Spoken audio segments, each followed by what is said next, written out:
Tanzia. Alikuwa mtangazaji wa zamani wa BBC London Charles Hilary ameweza kufariki dunia alfajiri ya leo. Aliweza kufariki dunia akiwa anakimbizwa kwenye hospitali ya Mloganzila ambalo hili ni tawi la hospitali ya Muhimbili.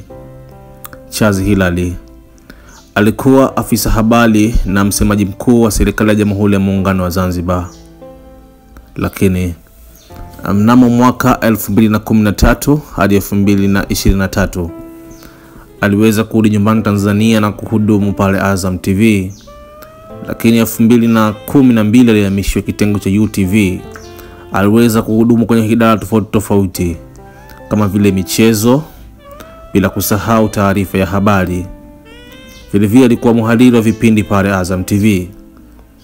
Lakini taarifa hizi za simanzi kubwa sana kwenye tasnia ya habari hapa Tanzania na Afrika kwa ujumla. Hatutoweza kusahau maili wake kwenye kutangaza habari zote kwa lugha adhimu kabisa, lugha ya Kiswahili. Charles Hilary. Hivi punde nitakuletea makala ya maisha yake halisi toka pale alipoanza harakati zake za uandishi wa habari, akaja kuwa mtangazaji nguli, kwenda BBC London, kuhudumu Azam TV, vile kuweza kuwa msemaji mkuu wa serikali ya Jamhuri ya Muungano wa Zanzibar.